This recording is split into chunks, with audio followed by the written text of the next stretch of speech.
ओम गुरुवे नमः.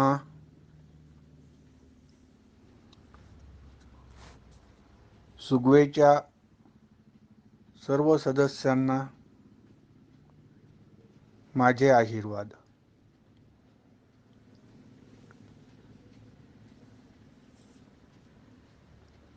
परमामृत ग्रंथाच्या 13व्या अध्यायाची 13वी ओवी काल आपण पाहत होतो.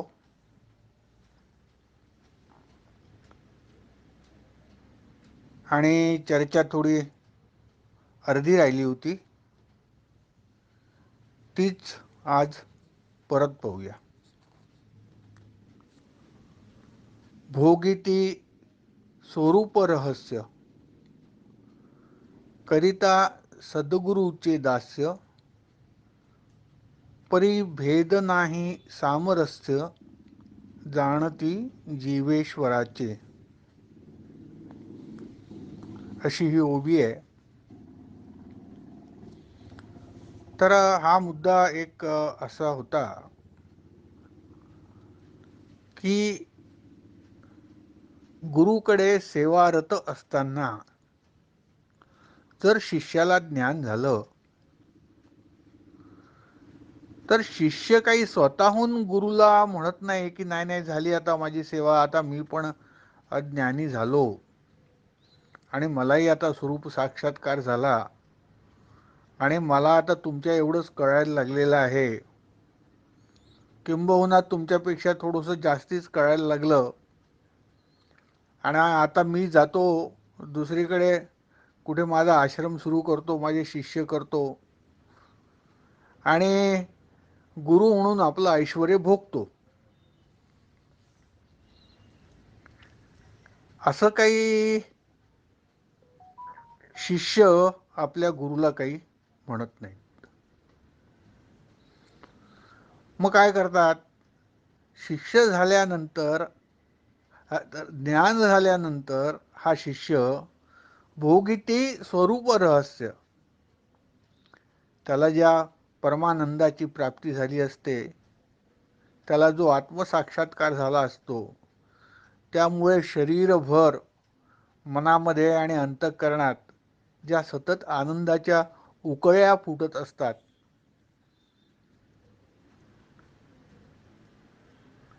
त्या आनंदाचा तो उपभोग घेत असतो, आनंदी असतो. कोणत्याही प्रकारचं सांसारिक दुःख काही त्याला दुःखी करू शकत नाही. दुःख येत नाही असं नव्हे, येतं दुःख, पण त्या दुःखामध्ये आता तेवढी शक्ती राहत नाही की ज्ञानी माणसाला ते दुःख दुःखी करेल अशी काहीतरी शक्ती त्याच्यामध्ये राहत नाही. त्या दुःखामध्ये, त्या घटनेमध्ये असा तो आपला स्वरूप रहस्याचा भोग घेत असता आणि तो गुरुकडे सेवाच करीत असतो ज्ञानी झाला तरी. पण गुरु मात्र साधारणतः तसं होऊ देत नाही. गुरुच्या लक्षात येतं की आता याला ज्ञान झालं आहे आणि त्याला मोकळं करण्याच्या दृष्टीनेच गुरु प्रयत्न करतात. काही लोकांचं म्हणणं असं आहे की वटवृक्षाखाली दुसरा वृक्ष वाढत नाही, म्हणून गुरु त्याला वेगळं करतात, किंवा ते का करतात माहीत नाही, पण त्याला वेगळं करून देतात. कधी कधी शिष्याची इच्छाही नसते आपल्या गुरुला सोडून जाण्याची, तर गुरु स्वतः निर्णय घेतात की त्याला वेगळं करायचं का त्याला आपल्या जवळच ठेवायचं, असा निर्णय घेतात. पण कारण जरी याला ज्ञान झालं आणि हा तो ब्रह्मानंदाचा उपभोग घेत असला तरी गुरुच्या सानिध्याचा जो आनंद आहे त्याचं वेगळेपण आहेच. ज्यांनी आपल्या सद्गुरूवर माया केली, आपल्या सद्गुरूवर प्रेम केलं आहे, त्याला सुचतच नाही दुसरं काही गुरुशिवाय. त्याला गुरु एक गुरु हाच पाढा असतो निरंतर. आणि त्यात तो दोन्ही आनंदाचा उपभोग घेतो, गुरु सेवेच्याही आनंदाचा आणि त्याला जो ब्रह्मानंद मिळत असतो त्याचा पण. पण इथे काय सांगितलं आहे, भोगिता स्वरूप रहस्य करिता सद्गुरूचे दास्य. पण दास्य मात्र त्यालाही सद्गुरूचं करावंच लागतं. आणि काल आपण पाहिलं की नवविधा भक्तीमध्ये जी ईश्वराची भक्ती करतात त्यामध्ये कोणत्या 9 प्रकारच्या भक्त्या आहेत आपण पाहिलं. त्यातलं दास्य ही भक्ती जी आहे हीच फक्त गुरुसाठी दास्य भक्तीच करता येते. मी काल तुम्हाला सांगितलं की की अर्जुनाची जरी, आता त्या गीतेमध्ये अर्जुन हा अज्ञानीच आहे आणि नंतर त्याला ज्ञान झालं असं त्या गीतेचं सगळं मांडणी केलेली आहे. पण ती जी सख्य भक्ती आहे श्रीकृष्णासोबत, पण त्यानंतर तो जेव्हा विश्वरूप पाहतो आपल्या सद्गुरूचं श्रीकृष्णाचं, त्यानंतर तो म्हणतो की मी तुला माझा मित्र समजून श्रीकृष्णा काय काय नाही बोललो आणि कसा कसा तुझ्याशी वागलो, तर त्याच्यासाठी तो खेद व्यक्त करतो. आणि तो गुरुचा आज्ञाकारीच राहतो, श्रीकृष्णाचा आज्ञाकारीच असतो अर्जुन. तर शेवटी तोही दास्य करतो. स्वतः श्रीकृष्णाने त्या कथेमध्ये सांदीपनी ऋषींच्या आश्रमामध्ये आणि रानावनातून लाकडं तोडून आणायची वगैरे सेवा केलेली आहे. तर हे संस्कार तर पाहिजेच. आपण अगदी जसं तुमच्यापैकी कुणी जर प्रायव्हेट नोकरी केली असेल तर मला माहीत नाही, पण मी केलेली आहे. सरकारी पण केली आहे, बँकेची पण केली आहे आणि त्याच्या आधी प्रायव्हेट पण केलेली आहे 75 रुपये महिन्यामध्ये 1966 साली. तर प्रायव्हेट नोकरीमध्ये अगदी जसं दास्य असतं, किमान सरकारी नोकरीत आपल्या साहेबांना काही बोलता तरी येतं, म्हणून प्रायव्हेट नोकरीमध्ये काहीच बोलता येत नाही मालकाला. अगदी ती प्रायव्हेट नोकरी केल्यासारखी सद्गुरूचं जे आहे सेवा करावी लागते, सद्गुरूचं दास्य हे करावं लागतं. मी काल तुम्हाला सांगितलं की मी स्वतः जेव्हा नानांच्या सेवेत होतो तेव्हा झाडू मारणे, भाजी आणणे वगैरे जे काही आम्हाला सेवा कार्य देत होते ते निमूटपणे करत होतो खाली मान घालून. आणि तिथे तर काही सद्गुरूंना काही प्रश्न वगैरे विचारायची काही सोयच नाही, आणि एवढे भक्त आणि की तिथे सद्गुरूंच्या जवळ जाण्यापर्यंत देखील कठीण आहे, सगळेजण जाऊ नव्हते शकत गुरुपर्यंत. तर अशी स्थिती होती. पण मला एक गोष्ट आठवली की किती संस्कार असावेत किंवा त्याचं किती सामंजस्य गुरुबद्दल असावं. ती गोष्ट अशी की मी जसं सांगितलं आपल्याला सगळ्यांना की माझ्याकडे नंतर सकाळचं झाडझूड झाली, केर काढणं, की मला माझी जीप घेऊन भाजी आणायला जावं लागायचं आणि एक 6 लोकांची टीम जी होती ती भाजी आणायची. तर त्यात एक कॅशियरचं काम करायची आणि फार उत्तम अशी त्यांचं हे होतं, व्यक्तित्व होतं. तर असे एक जण होते आमच्या त्या 6 जणांच्या टीममध्ये जे पैशाचा व्यवहार करायचं. त्यांचं नाव वगैरे काय मला असं वाटतं की ते आफळे का काहीतरी असं त्यांचं नाव होतं. आता काही आठवत नाही, बरीच वर्ष झाली आता, त्याला 35-40 वर्ष होऊन गेली. तर एकदा असं झालं की आपण आफळे म्हणून सध्या समजूया. तर ते मला असं वाटतं मोठ्या पदावरती होते, सरकारी पदावरती बहुतेक ते काय कलेक्टर वगैरे काय कुठे होते का काय डेप्युटी कमिशनर किंवा कमिशनर वगैरे अशा मोठ्या रँकवरती होते ते, परंतु नानांच्या सेवेत यायचे. तर ते आपलं साधं धोतर घालून, साधा आपला बंगाली शर्ट कुर्ता असा घालून ते यायचे आणि अगदी सगळ्या सामान्यांसारखी सेवा करायची. कुठेही ते मोठं असल्याचं कुठे, जसं आपण पाहिलं बरेच लोक आपले ते गुरुकडे असो, दारी असो का कुठेही असो, त्यांना आपलं थोडं मटकण्याची सवय असते. तसं काही नाही, गुरुच्या सेवेमध्ये मटकणं वगैरे काही नाही. आपला साधा पोशाख घालायचा आणि गुरुच्या सेवेत राहायचं. तर एकदा असं झालं की या आफळ्यांना त्यांच्या काही ते स्पॉन्डिलिसिस वगैरे झाला असेल, तो सर्वायकल बेल्ट जो असतो मानेला बांधायचा जो बेल्ट असतो ना, गळपट्टा, तर हे गळपट्टा घालून ते आफळे आणि त्या दिवशी भाजी आणायला आले.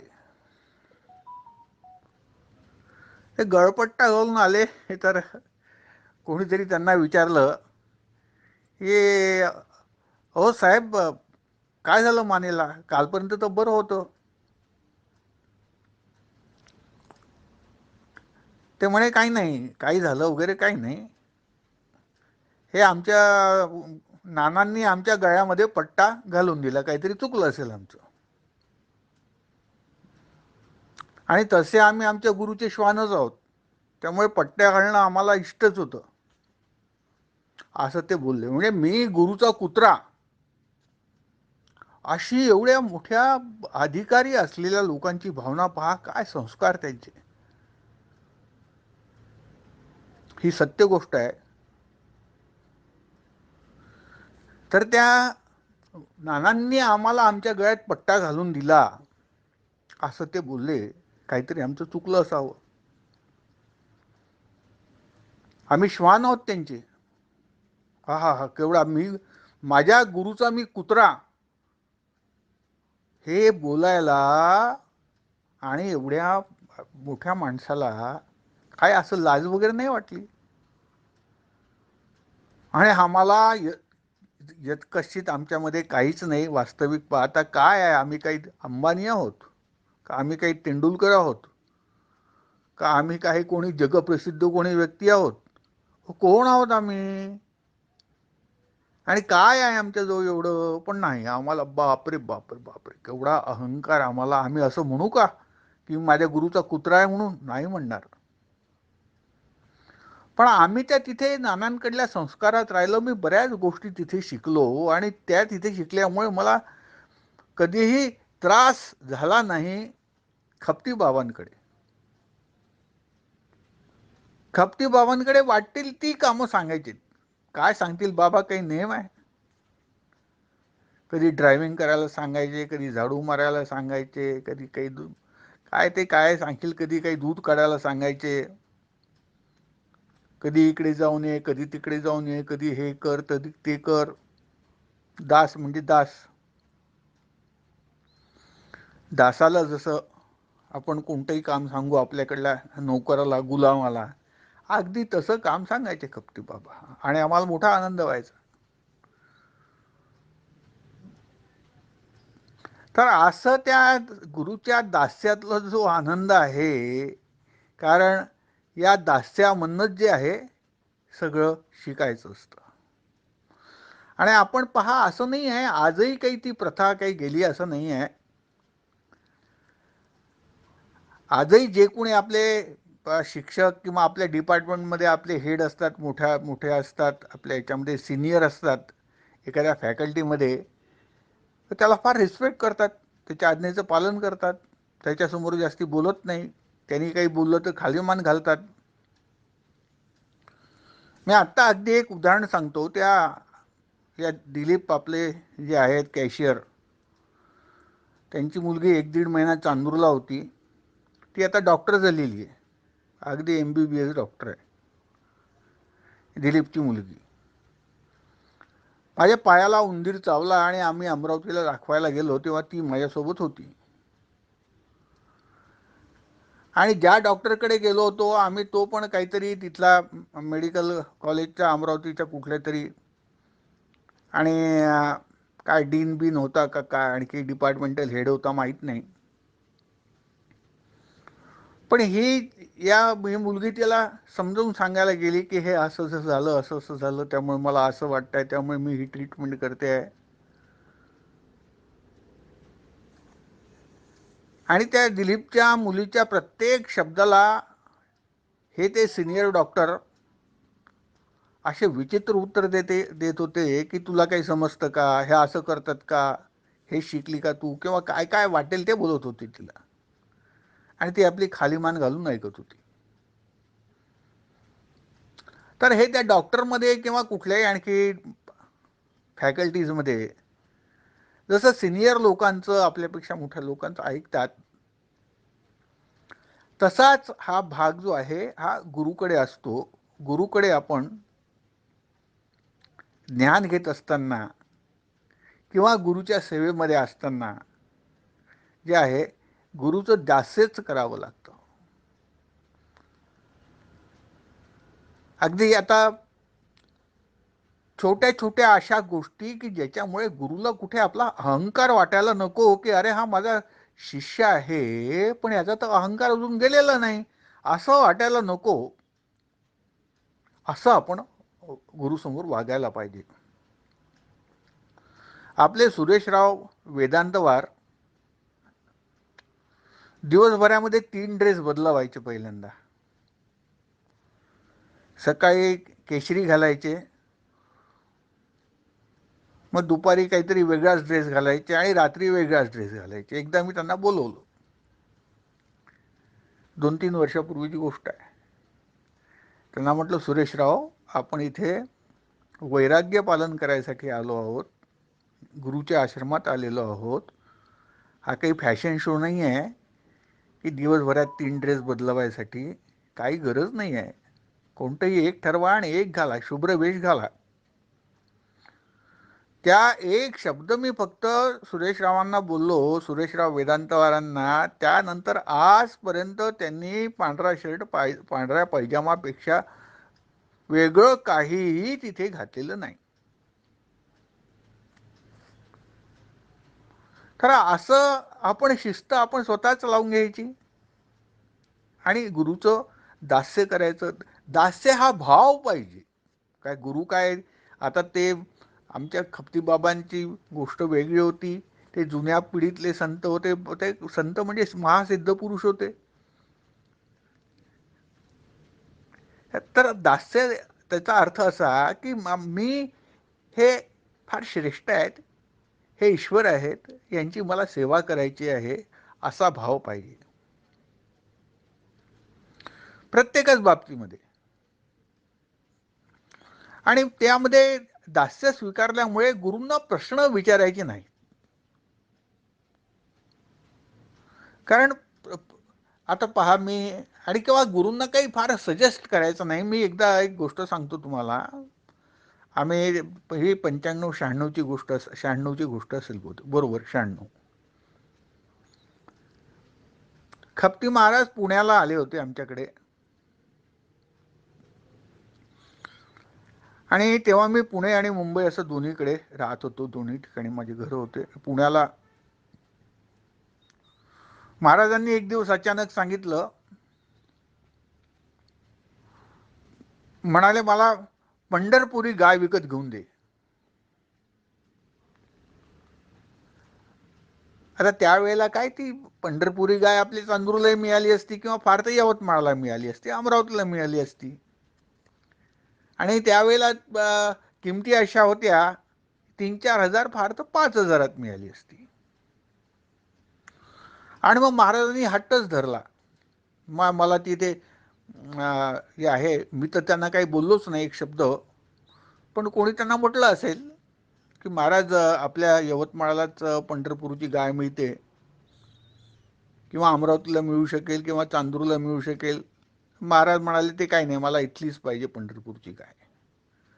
मी एका शब्दाने बोललो नाही, ऐकत होतो. मग तिथे आम्ही गाय शोधली.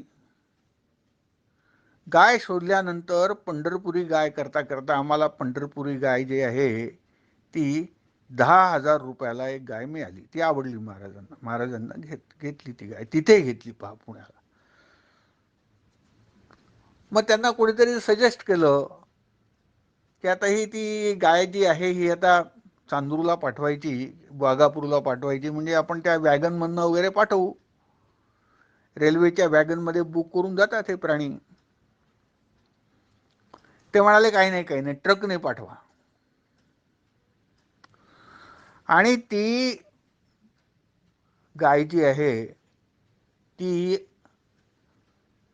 लहान, ती गाडी लहान, जो ट्रक असतोय त्याला तो त्यावेळेला काय S4 का काय म्हणायचे आता मला माहित नाही, त्याच्यामध्ये 20,000 रुपये भाडं देऊन ती जी आहे गाय आम्ही महाराजांच्या आश्रमाकडे रवाना केली.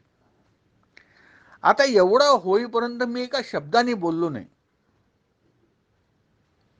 कारण मला माहिती होतं की त्या गुरूंच्या व्यवहारामध्ये बोलायचं नसतं. कारण हे व्यवहार सगळे सुपरफिशियल आहेत, खोटेच आहेत सगळे, ते असत्यच आहेत सगळे, त्याला एवढं काही गांभीर्य द्यायची गरज नाही आहे. पण मी इथे अनुभव घेतो आपल्याकडे की प्रत्येक जण आपली विद्वत्ता सांगितल्याशिवाय आपल्या गुरुला राहत नाही. नाही नाही हे स्वस्त पडेल, नाही नाही ते महाग पडेल, नाही नाही आपण असं करू, नाही नाही हे तुम्ही कशाला बांधता, हे काही बांधकाम करू नका, याची काही गरज पडणार नाही. प्रत्येकाला आपली विद्वत्ता, कारण आपण संस्कारच नाहीत मुळे. हा मी म्हणतो सुगवेमध्ये आपल्या या उलट आमच्या पहा जेवढा हा विद्वान वर्ग आणि ज्याला आपण उच्च वर्ग असा जो आहे, उच्च मध्यम वर्ग असा जो महाराजांकडे होता, नाना महाराजांकडे, अगदी त्याच्या विरुद्ध खपती बाबांकडे सगळे बिचारे खेड्यापाड्यातले किंवा अत्यंत सामान्य वर्ग होता. पण त्या लोकांना देखील माहित होतं की महाराजांचं ऐकायचं असतं. महाराजांना फिरून कोणी उत्तर देत नाही, किंवा महाराजांना आपल्या शंका प्रदर्शित करून जसं मी तुम्हाला उदाहरण सांगितलं की काही नाही, आम्हाला महाराजांनी सांगितलं इथून तिथपर्यंत तुम्ही नाली खोदा, खोदायची सांगितलं ना महाराजांनी, मग खोदा. अहो ते त्यांच्या मनात काय आहे, कारण ते सहजासहजी कुठलाही उद्देश नसतोच त्यांच्या, त्या सगळ्या ईश्वराकडनं झालेल्या प्रेरणा असतात त्यांचं बोलणं म्हणजे गुरुचं. तर आपल्याला आपलं जे स्किल आहे, आपलं कौशल्य, आपली विद्वत्ता सांगण्याच्या बऱ्याचशा गोष्टी आहे जिथे आपली विद्वत्ता दाखवू शकतो, की जिथे महाराजांनी आपल्याला सोपवलं आपल्यावरती की ठीक आहे तू आपल्या मनाने कर, तिथे आपण दाखवू शकतो. पण एकदा महाराजांच्या तोंडून आज्ञा निघाल्यानंतर त्याला पुन्हा मग महाराजांना नाही नाही असं करून, मी पाहिलं हे ते पंडितजी असो का आणखी कोणी लोक असत, मी त्यांची नावं घेणं काही बरोबर वाटत नाही मला, पण सगळे जण विद्वत्ता शिकवल्याशिवाय राहत नाहीत. कारण संस्कार नाही. त्या उलट खपती बाबांकडल्या हा अडाणी वर्ग देखील बाबांच्या पुढे एक शब्द बोलत नसे.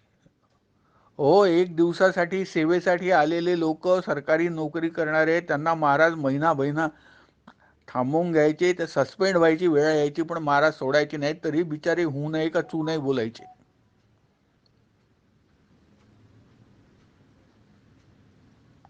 पण आता संस्कार करणार कोण आणि कोण कोणाला सांगणार कोण, असो, मला काही त्याचं मोठं महत्व वाटत नाही. पण फक्त एवढं मला सांगायचं आहे की सद्गुरूंचं जे आहे ते दास्यच सांगितलं आहे. सद्गुरूंना देखील, आणि हे तर आपल्या तसंच मी मागे पण हा आता या काही अध्यायाच्या पूर्वी हा प्रश्न सांगितला होता की सद्गुरूंना असं नाही आहे. बघा, तुम्ही विचारले काही प्रश्न म्हणजे सद्गुरू उत्तर देतील त्याचे, आणि मग तुम्हाला त्या प्रश्नाचे उत्तर कळतील असं नाही आहे. प्रश्न अवश्य विचारले पाहिजे, पण ती परिस्थिती पाहून, त्यांचा मूड पाहून, तो आवश्यक आहे का तो प्रश्न, तो रिलिव्हंट आहे का तो प्रश्न, तो ज्ञानाशी संबंधित प्रश्न आहे का, असे प्रश्न काहीतरी गप्पा मारल्यासारखे प्रश्न विचारणं हे काही गुरूंना बरोबर नाही आहे. आणि मी तुम्हाला एक निश्चित सांगतो की त्या सद्गुरूची एवढी महाशक्ती असते, अहो आपल्या कल्पनेच्या बाहेर असतं ते. आपल्या संकल्पाने सगळं शिकवत असतात.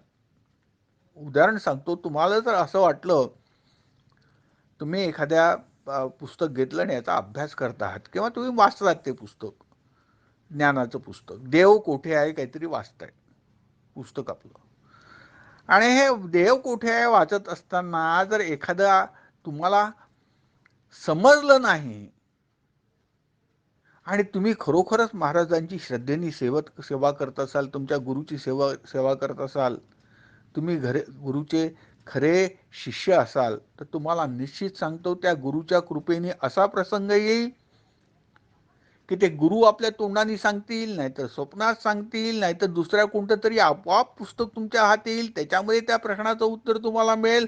पण तुमच्या प्रश्नात किंवा कदाचित एखादा लेख गुरु लिहितील, त्यातनं तुम्हाला कळेल. पण तुमचा प्रश्न जो आहे ते गुरु कोणत्या ना कोणत्या मार्गाने बरोबर सोडवतील. त्यामुळे हा सगळा एका दास्यभाव ठेवत असताना अनेक गोष्टीचं भान आपल्याला जे आहे शिष्याला, ज्यांना आता त्या शिष्याला भान ठेवावं लागणार आहे की ज्या शिष्याला गुरुकडनं काही प्राप्त करून घ्यायचं आहे. तर असो, परत आपण या ओवीवरती येऊ. बरंच काही सांगितलं आपण, बरंच काही. आणि आता आणखी एक उदाहरण मला सहज आठवलं म्हणून, एकदा मी आणि खपटी महाराज आम्ही एकदा असं चाललो होतो, गाडीत होतो, मी गाडी ड्राईव्ह करतो होतो, महाराज बाजूला बसले होते. तर बाजूला उंट घेऊन एक माणूस चालला होता, उंटवाला राजस्थानी, 5-7-10 उंट होते. महाराज म्हणाले गाडी थांबव. थांबव म्हणाले, म्हणाले मला एक उंट विकत घेऊन दे. अगदी आश्रमापासून जवळच होतो आम्ही, एक 3-4 किलोमीटर दूर होतो. आता महाराज आश्रमा, आता तिथे जागा आहे का, त्याला कोणतं खाद्य पाहिजे. आता हे जर आपल्याला चांदूरला आपल्या आश्रमात झालं असतं, सुगवे आश्रमामध्ये, तर मला 10 प्रश्न विचारले असते सर्वांनी. काय हो, कशाला पाहिजे आपल्याला उंट, इथे काय प्रदर्शन भरवायचं आहे का आपल्याला, आणि त्याला खर्च किती होईल, त्याला खाऊ किती घालायचा आपण, तो तर खूप मोठा चारा खातो, आधीच तर गाईला खाऊ घालता घालता आपलं एवढं खर्च होतो. मला 1000 प्रश्न सर्व विद्वानांनी सुगवेचे विचारले असते. सगळे हुशार आहेत, इकॉनॉमिस्ट आहेत सगळे, सी.डी. देशमुख, सगळ्यांनी विचारले असते. मी तसं का, आम्हाला तसं नव्हतं समजत आम्हाला की आम्ही प्रश्न विचारले पाहिजे म्हणून. मी गेलो तिथे गप्प आणि त्या विचारलं त्या उंटवाल्याला, काय हो आम्हाला एक उंट विकत घ्यायचा आहे. महाराजांना विचारलं कोणता उंट घ्यायचा आहे पहा महाराज तुम्हाला. म्हणाले हा उंट घ्यायचा. ठीक आहे, त्याला विचारलं एवढं.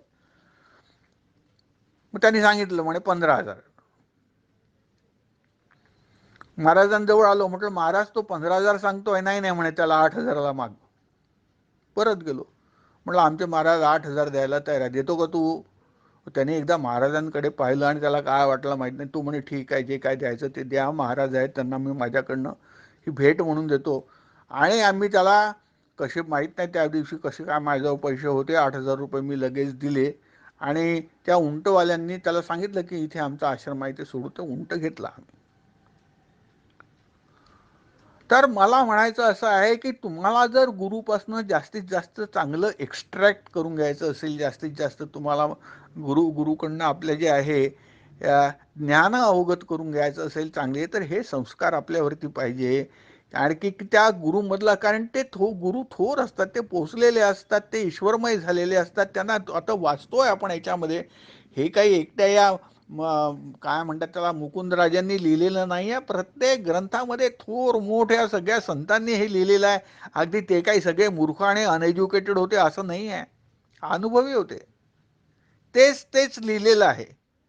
पण तेच तेच आमच्या कधी लक्षात येईल आणि कधी, आणि मग नंतर आमचे जर आम्ही आरडाओरड केली, आम्ही गुरुकडे 15 वर्ष होतो, आम्हाला काहीच नाही कळलं, काय शिकवलं गुरुने आम्हाला, त्याच्यामध्ये गुरुचा काही दोष नाही.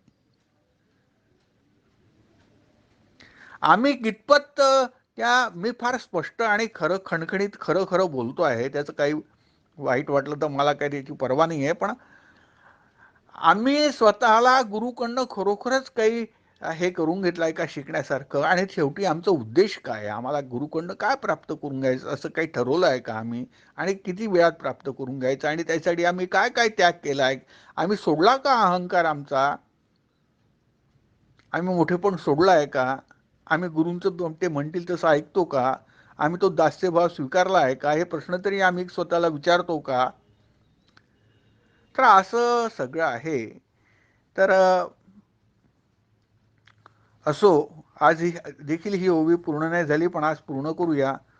भोगीती स्वरूप रहस्य करिता सद्गुरूचे दास्य, परी भेद नाही सामरस्य जाणते जीवेश्वराचे. आता यावरती बरीच चर्चा झालेली आहे की जीव आणि ईश्वर यात काही भेद नाही, हे एकच आहे, यावर बरीच चर्चा झाली आहे.